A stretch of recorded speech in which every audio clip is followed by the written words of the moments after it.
Hey there. Welcome to Data Humans, a podcast where I ask everyday data people what a career in data looks like for them. I'm your host, Libby. I hope you'll come with me on my journey as I learn how to podcast and what data looks like for as many different people as I can meet. Let's dive in. Hey, Kelly. Hey, Libby, how are you? I'm good. It's great to see you. This is Kelly Hopkins, a data consultant. Today, you'll hear us talk about what data consultancy has looked like for her, our mutual and totally unnecessary feelings of inadequacy from our different sides of the data science aisle, why making data friends is more powerful than whatever extra certification you're looking to get next, and much more. Thank you for having me. Absolutely. Well, I know the answer to some of these questions that I'm going to ask you, but I would really love to start out by having you tell me your journey. Like, how did you get here? Because you come from a different side of data science than I do. I come from the statistics side and some of the more like mathy, nerdy side, and I'm missing all of the computer science side. I think that's the side you come from, so I would love to hear. Yeah. So really my journey kind of into STEM and then more specifically tech, it really started with my mom. She was an electrical engineer for DuPont, some other companies, and I was really inspired by her my whole life. And so I was always had this idea of wanting to be like an engineer and to follow in my mom's footsteps. And so I did all of the kind of engineering activities in school. And when I got to college, to my undergrad, I started as an engineering major, and I quickly found out that I sucked at engineering. Oh, no. So that was a very big thing to wrestle with, because it's kind of like my identity almost. I was one of those kids who had to have an A. Nothing else was, really acceptable. So I was trying to kind of find myself during this time between, like in the winter season, between my first semester sophomore year and my second semester sophomore year. I kind of stumbled upon computer science because, I did, like technology. I did like working with computers. I had just not really been exposed to that previously in my life. And so I signed up. I took a intro to web development course. I took the intro to programming course, and I really liked it, and everything was kind of history from there. So I graduated, as a computer science grad. I was able to start my career at Deloitte Consulting, which was a really huge opportunity for me. They had a really good relationship with my college, Messiah University, and that's where I kind of started in this data consulting world. Wasn't really sure what consulting was, but they said I'd be doing at least some data, so I was like, sign me up. And yeah, it was really cool experience. I think I learned a lot more of the business skills than I would have if I just went directly into just a normal kind of data or developer type of role. And so after a couple years at Deloitte, I went to Booz Allen Hamilton, which is another consulting company. Is more focused on government consulting, that kind of work. And so I focused my work on the data engineering side. When I was at Booz Allen, I did a lot of reporting for a public health client, kind of at the first height of the pandemic. So it's very crucial work, and I was really excited to be a part of that.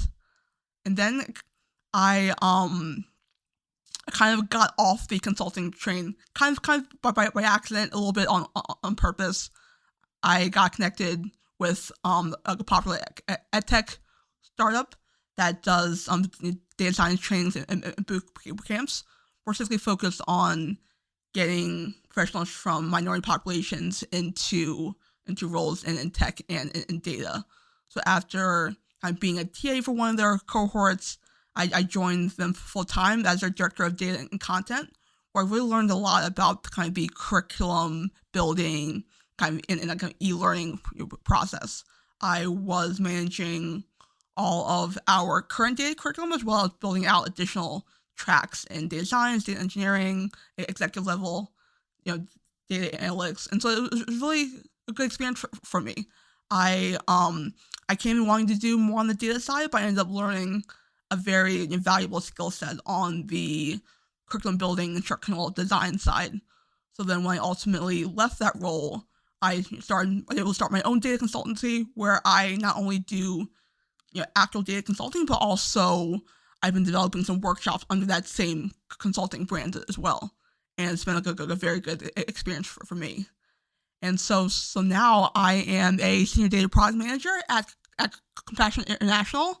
They are a Christian nonprofit that focuses on reaching and helping empower children all throughout the world. So I'm really happy where I am now.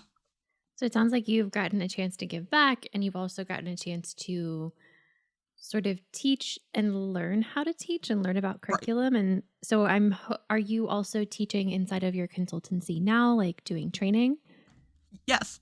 And so I actually did my first live workshop.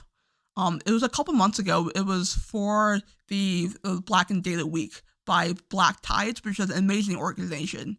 And so me and my friends, Sia Secco, again, she's amazing as well. If you go and follow her, we did an intro to SQL workshop. And it was the first time where I kind of developed my own style of giving a workshop, my own kind of operating and delivery model. And I was really proud of it. We really got really good feedback from it. I really wanted our workshops to be easy.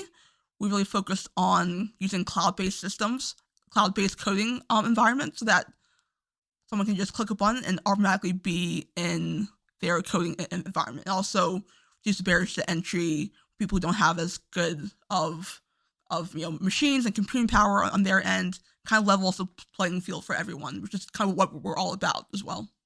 I love that. The cloud computing environments have really changed a lot. And I feel like when I first started learning R and I first started learning SaaS and everything, I was having to go through physical systems and install stuff. And it really does slow down teaching because everybody has a different system. Like everyone's Right. got a different laptop. They've got different dependencies happening. And having a cloud environment can be just, yeah, it really does level the playing field. Everybody Right. can click into the same thing and do the same stuff. That's fantastic. Well, I wanted to ask you because I know that you are doing data consulting and that you talk about data strategy as a part of that data consulting. So I'm curious about what data strategy is because like I know what strategy is and I know what data is and I like both of those things. But I will raise my hand and admit that I don't really know what data strategy means, like how that comes together and manifests in consulting. Because I've met so many people lately who are data strategists, who are data management people, and coming from the other side of it, from the front of the curtain side instead of the back of the curtain side, I'm curious.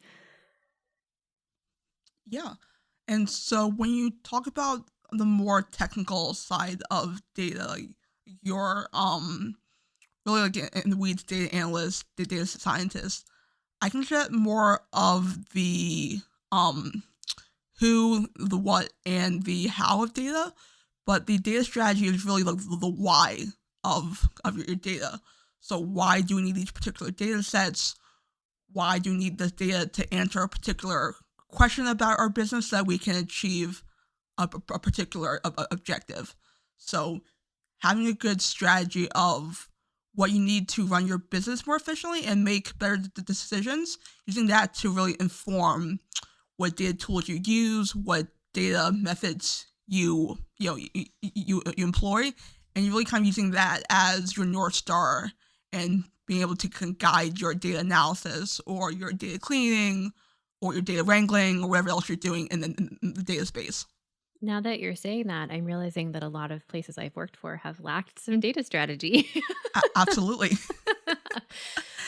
Because yeah, sometimes those questions don't get asked, and the sort of puzzle pieces of like how are we going to deploy this and what data do we need don't really get answered until later. People kind of dive in Right. and start trying to do data without a really solid foundation or agreement from a lot of people on why we're doing it or how we're going to do it or what we're going to do with the data once we have it and what decisions we're going to make with it. Yeah. So that's fantastic. It sounds like working in consulting and in places like Deloitte and Booz really gave you a good rounded picture of all of those sort of business questions and processes. I'm wondering what your day to day was like when you were in consulting, when you were working for like Deloitte or Booz, like a big place like that. How was your day to day different from your sort of freelance consulting business? Sure. So with like a very big consulting company like Deloitte, they had many different clients, many different service areas, and the big thing that was hard to get used to was that you really didn't have really much of a choice on the kind of projects you worked on Yeah. and the kind of skills you were developing.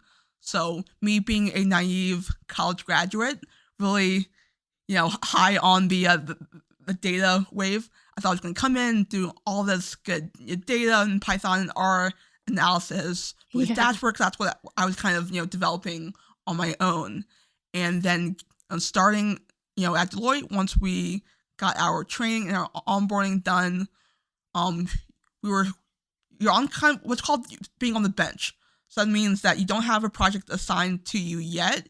You're just kind of getting ready, getting some skills on the side, kind of preparing for the projects that are coming down the pipeline.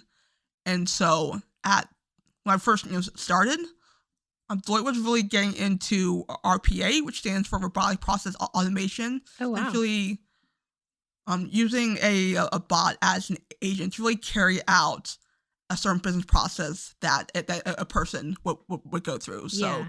if you needed to process a report, you needed to log into a system, click on these buttons. They really mimic a person going through the front end and completing a task.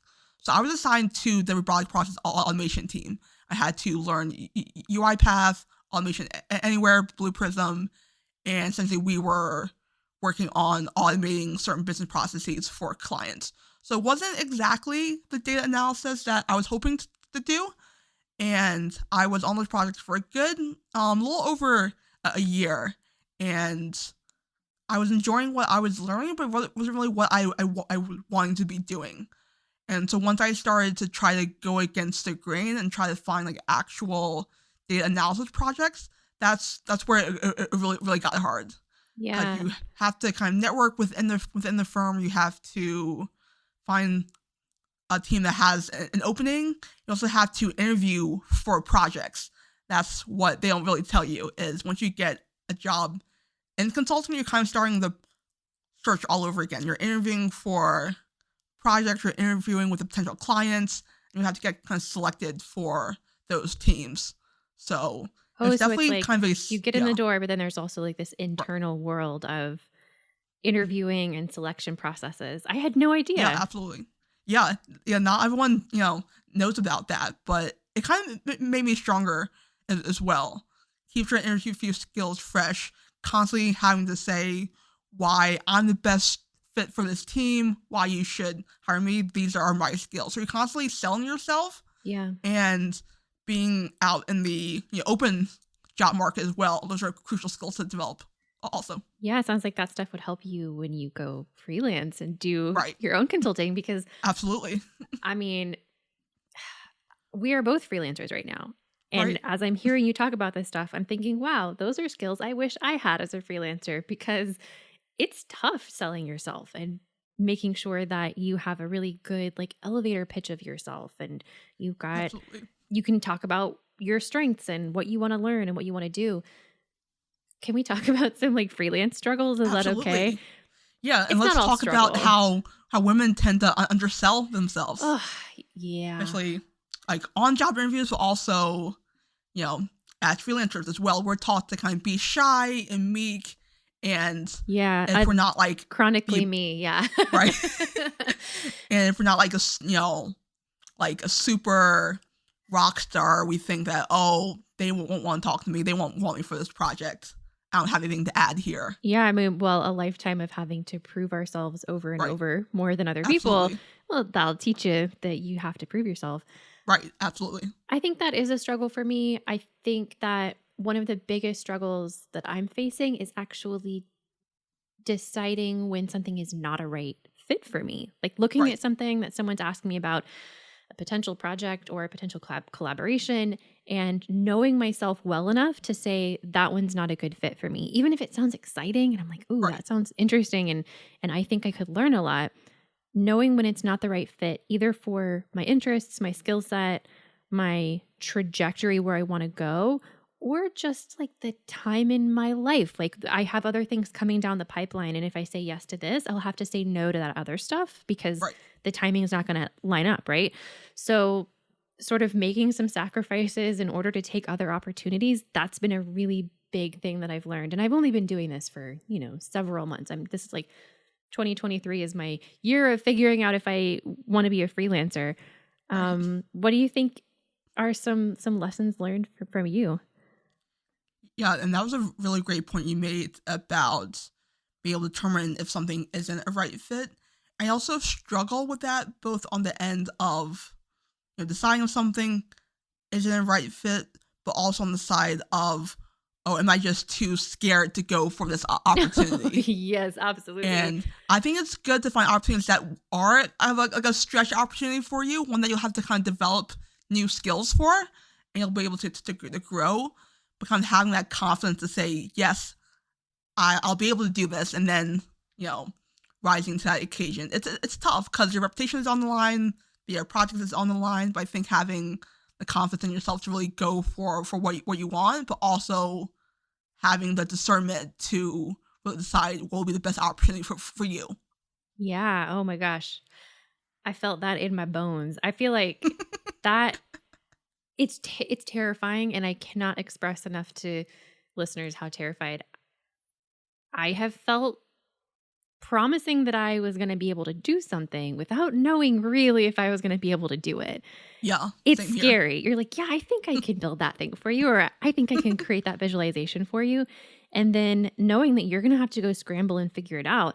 But the thing that has really kept me going is that I have a fantastic community. I'm part of the R community. I know Yeah. that a lot of people listening probably are part of my same community, but I know you also have communities. I feel like having people in your corner that you can go to and say like, "Hey, can I pick your brain about this? Can Right.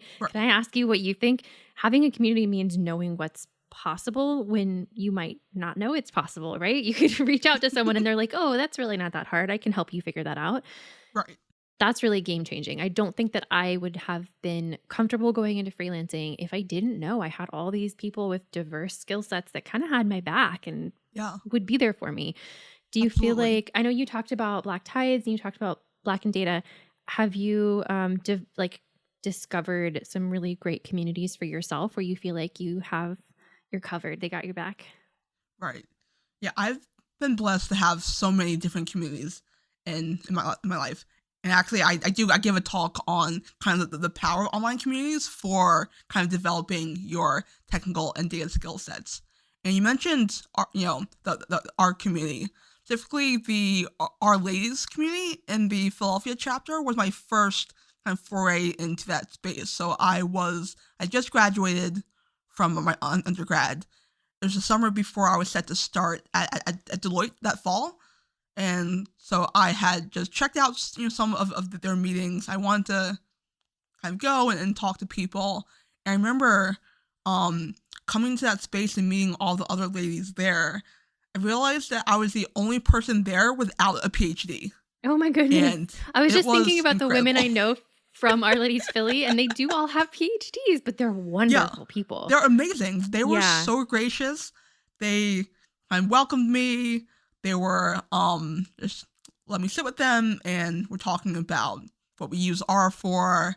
And every time I asked someone, she was like, "Oh yeah, I'm doing it for my second, postdoc, wrapping that up." And like where are you doing a PhD at? I'm just like, I just graduated with my bachelor's. But it was just so great to be kind of in that space and have it be a welcoming space. And so there's like a bunch of different communities that I could name. Yeah, I will put Black Tides and Our Yeah. Ladies Philly in the links for the podcast. So anybody listening, if you go to like the show notes section, you should find some links. And I highly recommend Our Ladies Philly as well. I'm not in Yeah, Philadelphia. I'm in San Antonio, Texas, but nice. the Our Ladies community, especially because during the pandemic, everybody went online and did virtual stuff.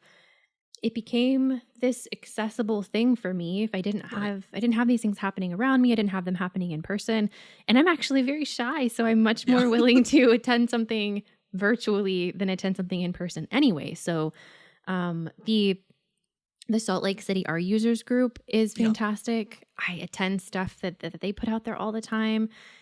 And for anybody listening who's curious about any of this stuff, a lot of it's on Meetup, and you can get on Yeah. Meetup.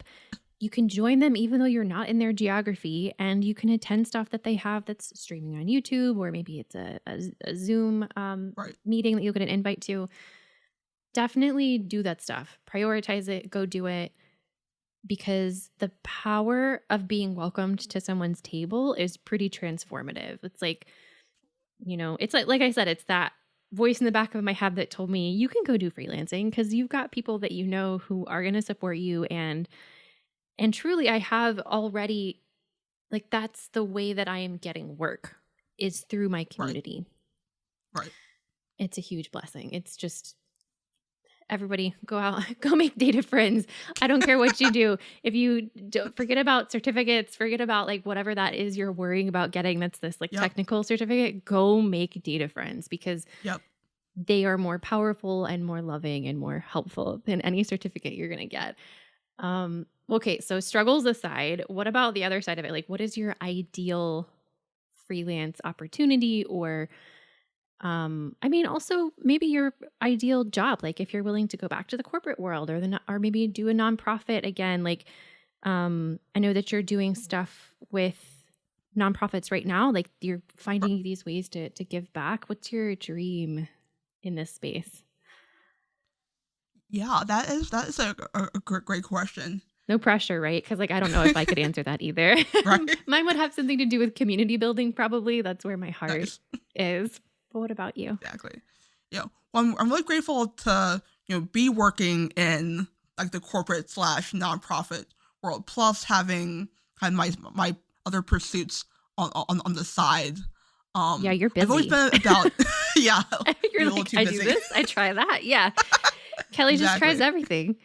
I love doing that though. I always loved the data for good, having really good impact with my work. It's always been North Star that I've tried to follow. So I am thankful I get to use my data skills for good, but also kind of develop my skill set on the side. And really, some of my interests, again, being being in sports, I really like music, so kind of combining data with any of my other um passions will be, I think it'll be a good side project for me. Like, I'm a huge tennis fan. I've been playing for most of my life, Oh, I was just gonna and so I ask, what kind think of sports? What are we talking about? yeah, and so actually my dream, like, maybe project would be doing some analytics on the pro tennis tour, or with USTA. They do a lot of data to help improve their programs and their offerings, kind of grow the sport in America. So I love yeah, it. anywhere I can USTA, if plug you're into that. listening, Yeah, Kelly is your dream employee. exactly. How magical would that be? I mean, I think about some of those same things. Yeah, I've got things that I love. And I think that it would be so great to work in those spaces in data and sort of combine the things that I love. Um, it sort of feels like a pipe dream. Like, oh, could I ever actually make that happen? Like, could I ever right. actually work in full-time community building Mm, for the data community? Like, that's the right. perfect combination of stuff for me. But as a freelancer, I I struggle sometimes to feel sure of how to market myself or Mm, monetize my skills. right. It's tough because I some of my skill sets are very much on the consulting side. I'm great at helping people figure out what they need to do and want to do and how to get from point A to point B. Even if I don't do any of the lifting from point A to point B, I'm great at helping people through their planning and thought process and getting them where they need to go. I often get off a call with someone and they're like, Libby, I know what I need to do now. I didn't before I talked to you, and now I know. And I keep thinking, how do I bottle that and sell it. I don't know. Yeah.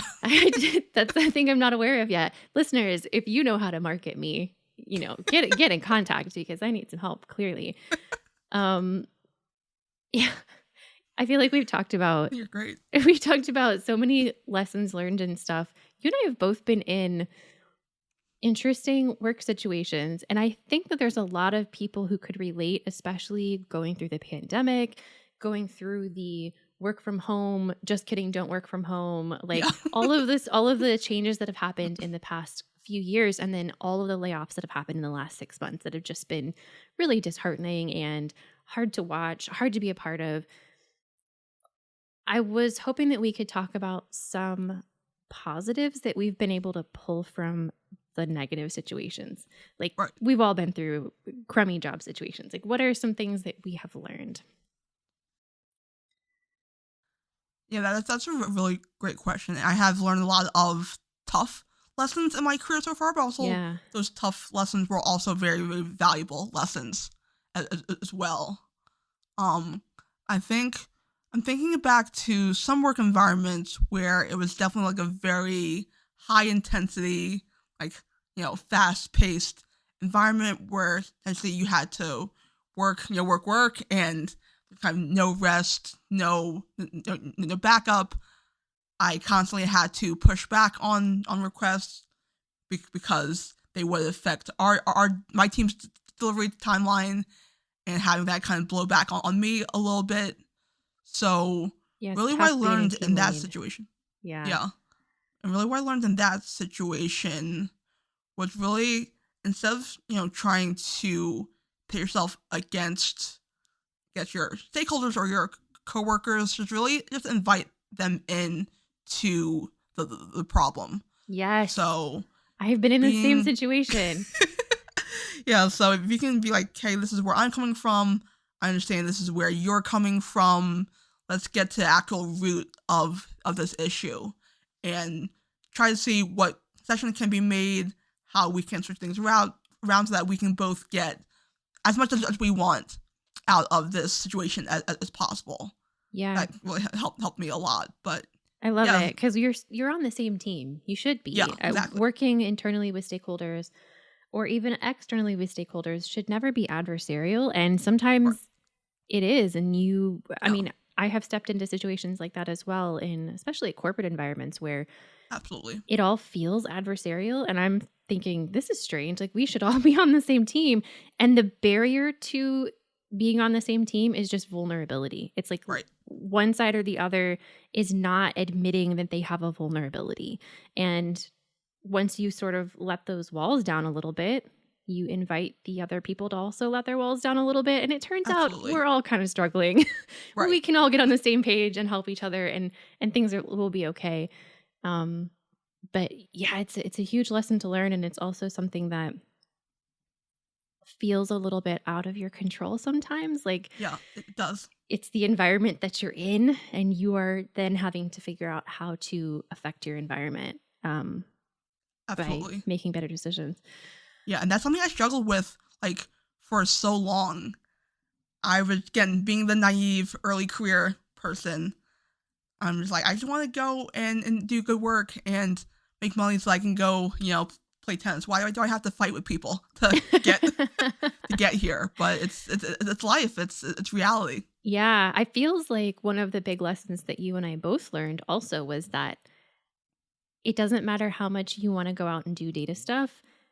You don't always get to do Right. that stuff because it's Yep. not always what people need. You can't do that data stuff unless the foundation's there. And a lot of Absolutely. times the foundation's not there. So you get into a situation, and even if you were hired as the analyst, the data scientist, whatever, you end up being asked to do stuff that's much more on the strategy or engineering side because the foundation isn't there to do the job that you actually want to do.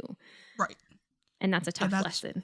Yeah, and that's what a lot of data scientists are learning now is they're being brought into companies to do all of this, modeling and predictions, but finding that the data isn't really where it needs to be. So they end up having to do a lot of data engineering work Yeah. in order to get the data they need to actually do what they were hired for. So that's why we're seeing a little bit of a shift to data engineering from the data science spaces. For sure. I'm seeing the shift of like sexiest job of the 21st century or whatever. It's like Right. shifting closer and closer to data engineering, not data science, because Exactly. you can't do one without the other Right. at all.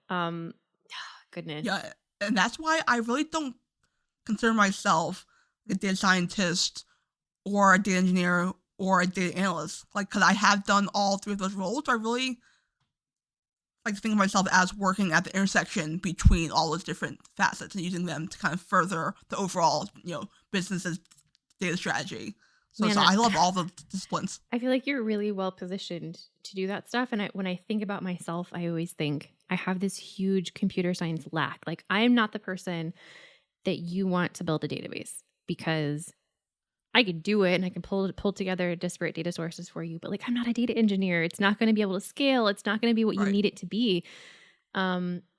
And I know a lot of other data people who came from the statistics side, like I did, who feel this really big lack, this huge knowledge gap in the computer science area.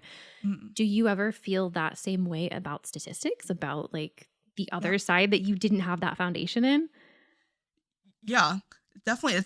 I felt kind of the same way, and it's really kind of surprising hearing that that's what's going on kind of the other side of the, I guess, data fence. Well, yeah, And it's surprising to me that it's happening on your side, because I look at computer Right. science people and I'm like, they've got it going on. They've got it on lock. They know all the stuff that I don't know.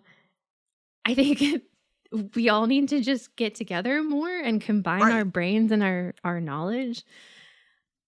Absolutely. Kelly. And that's something where I'm really trying to increase my skill set, and is like the math and the stats. Yeah. Because, being a computer science, kind of maybe specialist, not having as much of a strength in the stats area, you kind of feel like, oh, you're not like a real data scientist if you're still Kelly, working that's on how we developing the feel. skill set. Exactly. That's So how we feel when we're lacking the the like automation Yeah. and all this of is that. the breakthrough here.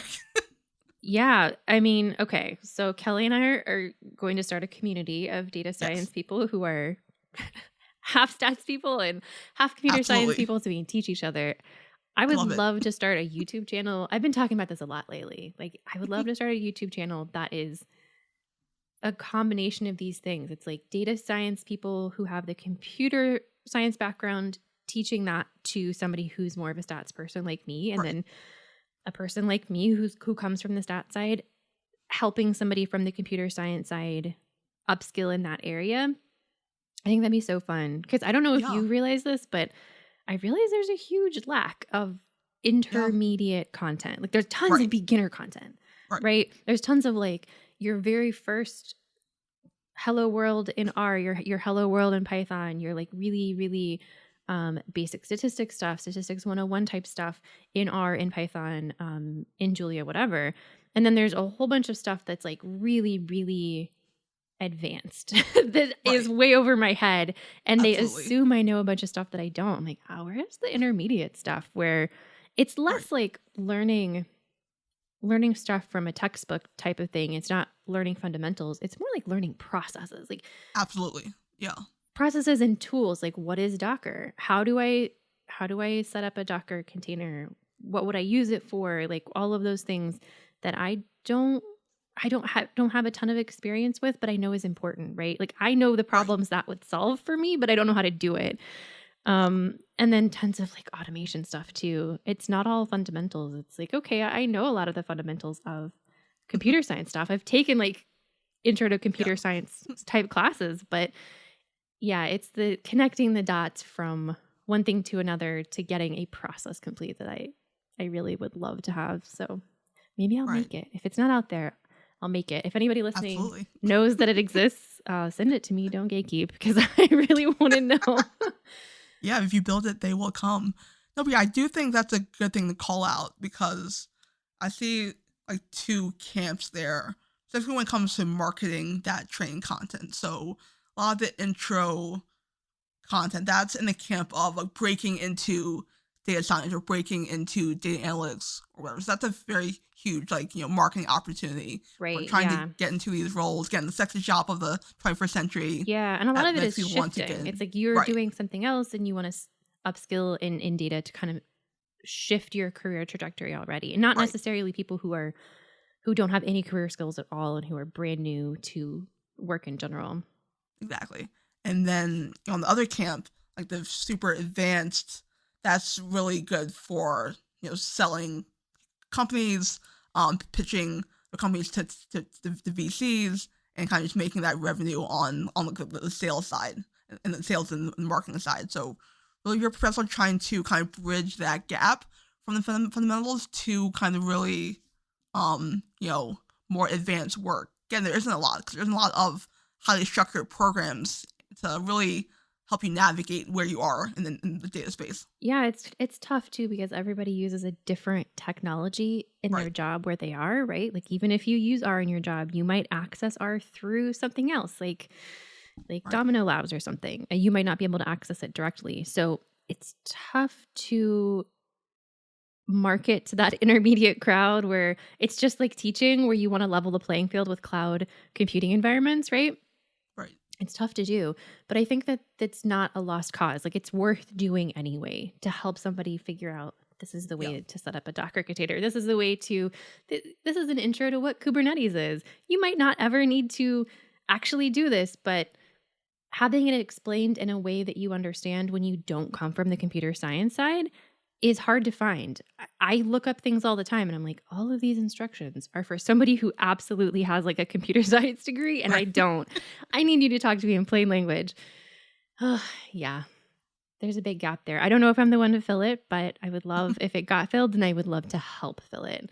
I would Right. I would just love it. Well, Kelly, it has been so wonderful talking to you as always. Thank you so much. You're a This has been delight. amazing. Wonderful. I hope you have a wonderful day.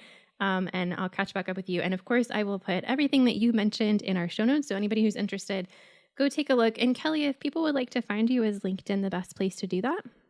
Yes. Yeah, LinkedIn is absolutely the best place to do that. Like I'm on Twitter. I'm not really on Twitter, but you can follow me there as well. This is a theme with my guests. I'm on Twitter, but I'm not really on Twitter. And I'm not I know. either. Don't find Yeah. me there. I'm not great at social media, but typically everything I do is worth mentioning is on LinkedIn. Okay, great. Well, for anybody listening, I will put Kelly's information for her LinkedIn in the show notes. Well, thank you, Kelly. Thank you so much, Libby. Thanks so much for listening, y'all. This podcast is brought to you by Libby Heron, that's me, and a whole lot of time and fear and doubt and a little bit of laughter. Have a good one.